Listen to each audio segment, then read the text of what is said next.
What's going on, everybody? It's Lando from the Between Brothers podcast, and this is the very first episode of Lando Sports Discussion. I'm here to give my take on all things sports every week. This week, I'm breaking down the NFC and AFC South.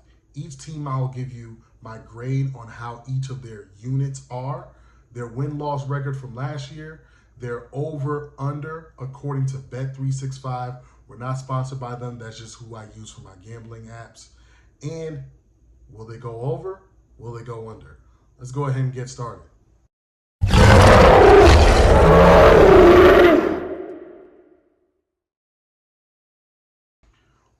First, we're going to start out with last year's worst record in football, worst team in football, the Carolina Panthers. They went 2-15 last year. This year, their over-under set at 5.5. And nothing went right for them. They had the worst record in football. They couldn't even benefit from that by having the first overall pick with probably the biggest quarterback prospect coming out of college since Andrew Luck. And we're going to have to see if they can get better based off of what I'm taking a look at. Let's break it down, shall we? Starting with the offense, being led by Bryce Young. Crazy stat about him. He's one of 3 quarterbacks to have less than 12 touchdowns for the season, more than 10 interceptions for the season, and been sacked more than 50 times. The other 2, Blake Bortles and David Carr. He's not in very good company right now.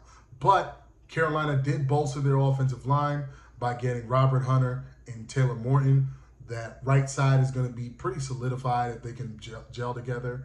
The left side still has some questions about that. Brooks, he's coming off an ACL injury, so we're going to have to see if he can come back strong and healthy from that so they can have somewhat of a running game because they really didn't have a great running game last season. Deontay Johnson, that was a pickup for him, but the problem is I don't think he's a real number one. Even he's just inconsistent. And does that mean that Leggett could be a number one? I personally don't see it. I think they're loaded with 2s and 3s at the wide receiver position. At the skill positions, they're very weak, in my opinion. But the coaching coming from Tampa, who revived Baker Mayfield's career, we're going to have to see if he can help the same with Bryce Young and take him to that next level. Now let's go to the defense. First of all, they lost Burns to free agency. Their best pass rusher is Jadeveon Clowney, who has never been consistent. You can say that he's kind of a bust at this point of his career. Never really lived up to the hype that he got coming out of college. So we're going to have to see about that. If he's going to be the primary pass rusher, I don't have a whole lot of faith in their defensive line. Now, Brown, Shaq Thompson, and Jewell, they're going to be tough to run on, so they should be able to stop the run in their division.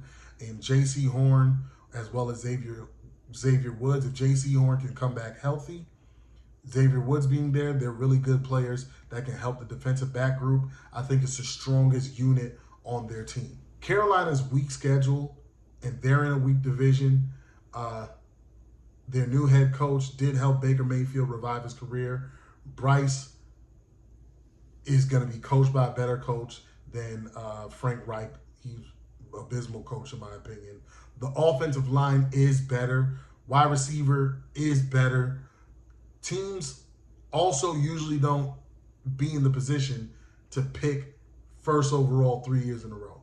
Now, does that mean that I'm going to have them over 5.5 wins? Currently, the answer is no. But I can see 5 wins come out of this team just because their schedule is so weak.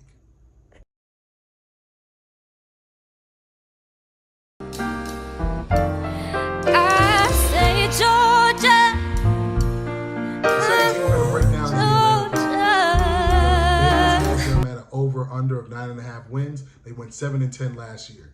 Now, Kirk, according to some of the things we've seen out of camp, he's not really throwing those driving passes where he really has to dig in and throw off of that Achilles. So I'm not sure if he's going to be ready week 1. Penix is probably going to start week 1. But that's the only question I have on their offense. Drew Dahlman and Chris Lindstrom, unbelievably great. They're probably the best offensive line in the NFC. They're definitely top 2 or 3. Drake London, he's a legit number one receiver. And Bijan Robinson is already a top 5 running back. And he's going to be running behind arguably the best offensive line in the NFC. So we're going to have to see how that offense turns out. Kyle Pitts, I know fantasy owners hate him, but if you look at his tape, he is a product, or statistically, he's been a product of horrible quarterback play. Kirk likes to throw to the tight end, so hopefully if Kirk starts, he can get those stats and those numbers up, and fantasy owners could be happy. But that offense is probably going to be competing for one of the best offenses in the NFC. But then we go to the defense. They did nothing to help the defensive line. Onyemata, he's a good player up front, but not very consistent. The linebackers aren't very good. They're better at stopping the run, of course, than coverage, but linebackers today have to be at least decent at both, and they're not very good in coverage.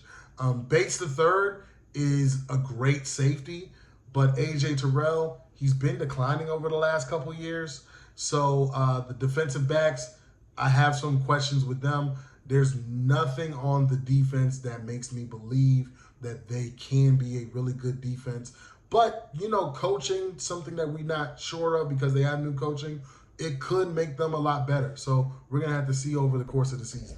Now, because Atlanta's offense can compete for the best in the NFL and the defense is a little shaky, probably can compete for the worst defense in football, I don't know who's starting at quarterback week 1 at this point of doing this video. But with a weak schedule and a weak division, they should be able to get the over 9.5 wins. I'm leaning 10 because that offense is going to be extremely dynamic as long as the coaching is right.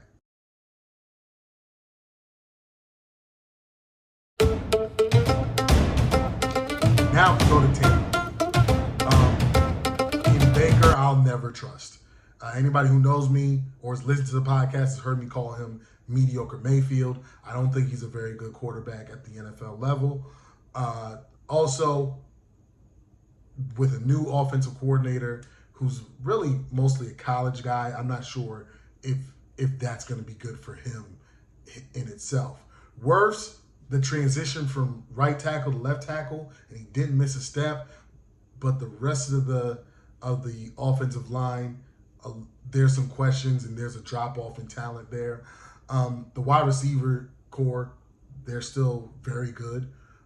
Is the best core on their team as far as the offense. And Mike Evans is still the red zone beast. As long as Baker doesn't turn the ball over, which I have no faith in him doing that, this offense could still be formidable. White is consistent, so I'm not really worried about the running game, but it's not an elite running game like the Falcons are going to have. Now, Villa and David are inconsistent. Levante David, his age is starting to catch up with him. So can KJ Britt be the leader and take that next step up? We're going to have to see. Now, Antoine Winfield Jr. may be the best safety in football. He definitely learned a lot from being able to tackle in space and make big hits and play very physical from his father. Those who don't remember Antoine Winfield, best tackling defensive back, or at least at cornerback, that I've ever seen. Like, go pull up some highlights on YouTube about him. And also Dean, he's a solid defensive back, but the defensive backfield is their best unit defensively. But there's some questions because that front seven isn't very great right now, at least on paper. In conclusion, they went 9-8 last year. Their over-under is set at 8.5. I'll let Baker prove me wrong. If I'm putting money on this, I'm betting the under. It's one of the easiest bets I'm going to make. And it's really because Baker Mayfield has never shown that he can do it in back-to-back seasons his entire career. Now, he's not been in the league for very, very long, but he's been in the league long enough for me to lean the other way against him. And the defense being mid and the offense having that guy at quarterback, I can easily see them only winning 6 games.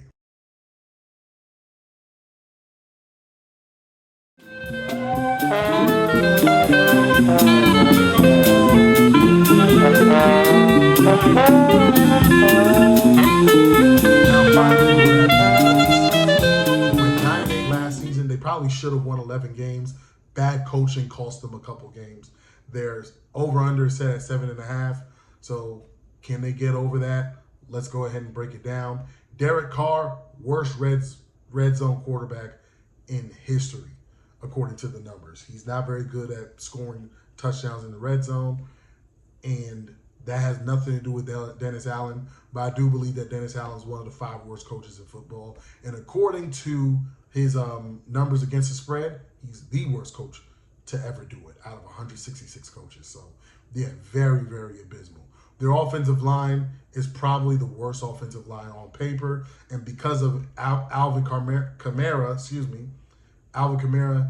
getting up there in age behind that terrible offensive line, I see him having a massive decline in numbers this season. Olave needs to be freed from that franchise because this is nonsense. That offense, they did nothing to help that offense, really, truly. They did nothing to do it, to help that offense, to help Carr, to do anything, really. But they do have coaching. They do have new coaching.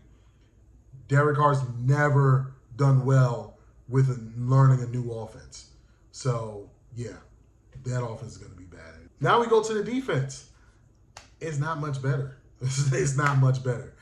First of all, Cam Jordan is declining. He was one of my favorite defensive linemen this generation, but he's declining. And Chase Young is buns. Buns. Like, I've been saying it to my Washington friends for years, my Washington Commander fan friends for years. Yeah, he's not the guy you want to build your defensive line around. You also have Demario Davis, former Jet. I love him. I was actually on a conference with him. He did a conference with Eric Thomas. Love the guy. Love the guy. He's the only thing good about that linebacker core. And he's getting up there in age, so we might see a drop-off. The defensive backs are their best unit. Lattimore, Honey Badger, great players. I have no concerns about their defensive backs, but with that front seven not really being very good, I think they might struggle because you need that front seven to do their job so the DBs can do their job. It's the ultimate team sport. So, in conclusion, the Saints have bad coaching, bad offensive line, bad red zone execution, mediocre front seven, and Derek Carr has always played bad, or subpar at least, with learning a new offense. So I got New Orleans easily on the under, and they may be competing for the worst record in football, even though they have a very weak schedule. That team is just bad. It's just bad.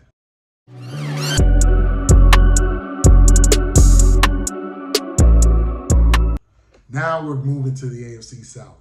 My dear brother and co-host of the Between Brothers podcast, Zero, is a die-hard Jaguars fan. I know more about the Jaguars than I care to know. I didn't actually get a lot of insight from him. I wanted it to have no bias, and he's not a biased fan, but the more you know about a team, sometimes the more you lean towards them. It's just like getting to know a human being. The more you know a person, the more affectionate you get for them. So let's go ahead and break down the AFC South. As Tennessee whiskey, and you're as sweet as strawberry wine. First, we're going to go ahead and start with Tennessee. Last season, they went 6-11. They have an over-under of 6.5. Will Levis, in my opinion, is the worst, one of the 3 worst quarterbacks in football. I completely disagree with them making the head coaching change. Mike Vrabel, to me, is an excellent coach. Bill Callahan is the greatest offensive line coach pretty much of all time. So working with his son, Brian Callahan, could do good things for that team. D-Hop and Calvin Ridley should make the wide receiver core formidable, but they got Will Levis, so I don't think it's going to do much for them. That offensive line has 2 rookies, So Bill Callahan was the coach of the Jets when we had DeBrickashaw Ferguson and Nick Mangold. I don't think those guys are that talented though. And then also you have Pollard, Tony Pollard. He showed struggles last season. I don't think that he was a great pickup, especially when you lose King Henry. It's gonna be tough for them to get that offense going. I don't think that offense is gonna be a very good offense at all, as long as Will Levis is the starting quarterback. Now to the defensive end. Simmons is a great interior lineman, probably one of the best in the league. And you also have Gibbons, who's a solid linebacker. But the front seven, the rest of it, has a lot of question marks, in my opinion. So we're going to have to see how that shakes out on the defensive side. Snead, that pickup was great for them. And McCreary is a solid player as well. The defensive back unit is the best unit, in my opinion. So we're just going to have to see how that all meshes together. And hopefully at least the defense would be good, because I don't think the offense is going to be good at all, even with the talent they have at wide receiver. So 2/3 of your offensive line are rookies, and then you don't have a great offensive lineman like the Jets did, and Alan Faneca, who can kind of bring those guys around and along. The quarterback, wild buns. The defense, maybe an average defense, giving them the benefit of the doubt. If they won 6.5 games or 6 games, I would be surprised. I'm definitely leaning the under on Tennessee. Texas, ain't no hold on. So lay your cards down, down, down, down. Now we have the Houston Texans. 10-7 last season, won a division last season. They're over/under set at 9.5. Can C.J. Stroud make that second leap, that sophomore year like Joe Burrow did, and make them have a deep playoff run? Well, up front, Laramie Tunsil, still a top 5 offensive tackle, and they signed him to a 3-year deal. But the rest of the offensive line, they can use some help across the line. Now, wide receiver, at first, I didn't even think they needed help, and then they end up getting Stephon Diggs. So Diggs, Dell, Collins, maybe the best receiving core in the NFL, most likely the AFC. Mixon, he's more of a volume guy than efficiency guy. So think of like Monte Ellis if you're a basketball fan. So that running back by committee that they most likely will run, I don't think is going to have him be as effective as he can be. So I do see issues with the run game. Now, if you listen to the Between Brothers podcast, I picked Will Anderson to be Defensive Rookie of the Year. My prediction ended up being right. Unfortunately, we can't pick it here in Virginia, but I ain't mad at that. Daniil Hunter going to that team is going to make that pass rush very scary. The interior can be pushed around a little bit, but I don't think it's going to be that big of a deal. I think they're good enough for the defensive line to still be a solid defensive line.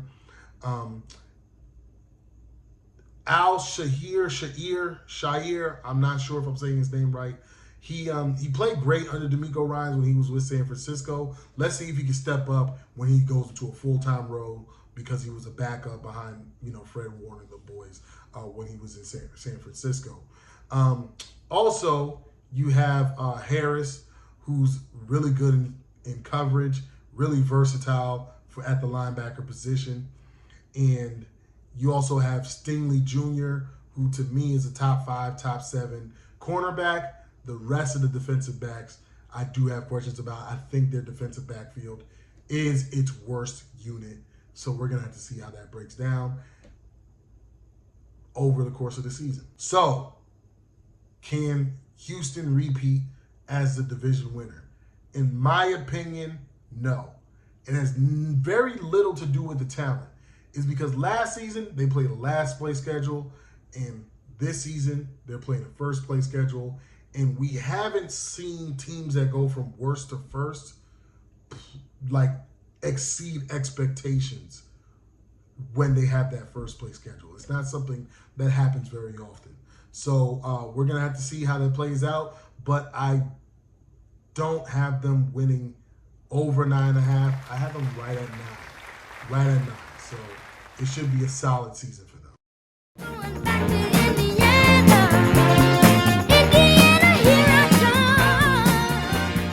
Now we have the Indianapolis Colts. Last season they went 9-8. This season their numbers for win total is set at 8.5.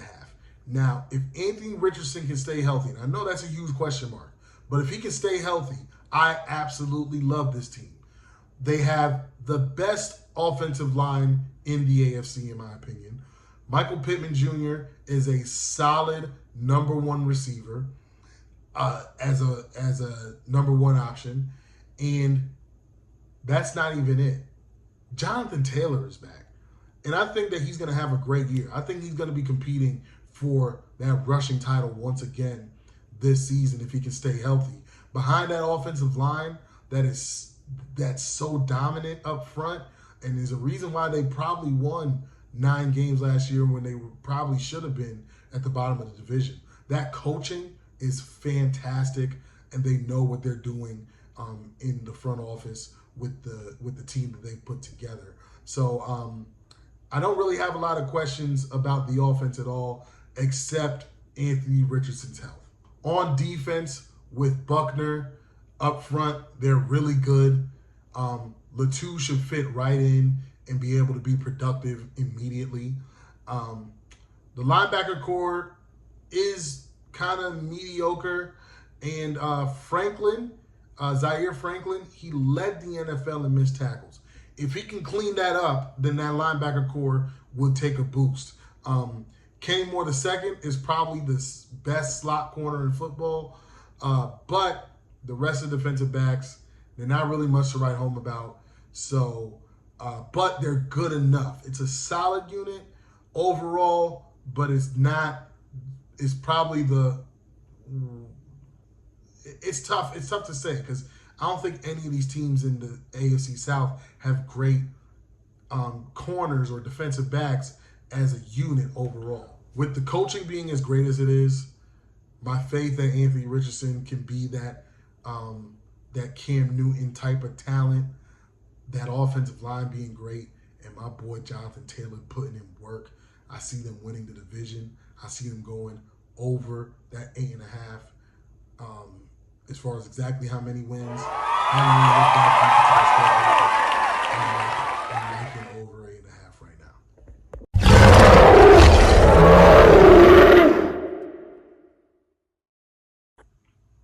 Lastly, we got the Jacksonville Jaguars, bro.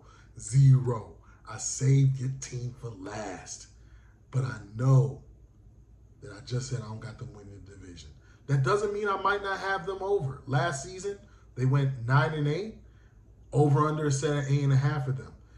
Now, Trevor, even before his injuries, wasn't playing that well. Fantasy owners hated him. People who were prop betting him hated him. He didn't really take that leap that we expected him to. And specifically, I expected him to. I've been a big proponent of his since he got drafted. So if he doesn't step his game up, I'm off him as being like that next quarterback.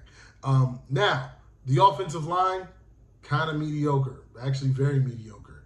But ETN, to me, top 3 young running backs under 25. So they need to do the offense around him. He led the league in forced missed tackles. So he's very elusive and he can break some tackles, very strong runner. So I love him as a player, and I think he should be the focal point of the offense. Now, with that being said, Ingram and Kirk operating in the middle of the field, that should help a lot of things. Brian Thomas Jr. should be able to stretch the field. That offense could look very good next season, especially if Sunshine takes that next step. Now for the Jaguars defense. Strongest unit, in my opinion, is the defensive front. Not a fan of Walker after watching his game film over the last week or so. Just not, I don't think he really is that type of player that can take that leap. I think he's another Jadeveon Clowney. Josh Allen is spectacular, one of the best defensive ends in football. Got 17.5 sacks, getting most, if not all, of the double teams. Armstead is going to help them out a lot in the run game and as well as the pass rush in that interior. Because of that, they're switching to the 4-2-5. Lloyd and Oluokun, they're great in both run and pass defense. very versatile linebacker core, so they're switching to that 4-2-5. Now the defensive backs, I think, in my opinion, I think they have the worst defensive back core in the AFC South. But that front seven is so good, in my opinion. I think they can get away with having not the best defensive back play, because I think that pass rush is going to protect them. This is Trevor Lawrence's proving year, and Doug Peterson's, to be honest.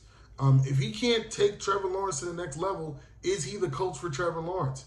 And if Trevor Lawrence doesn't get to the next level, is he the quarterback that everybody said he was when he was coming out of college? I'm a fan of his. I think he's played great. I think he plays great. I think he deserved the money, because, I mean, who else are you going to give it to? Like, you know what I'm saying? So it's not about anything. I just need him to take that extra step.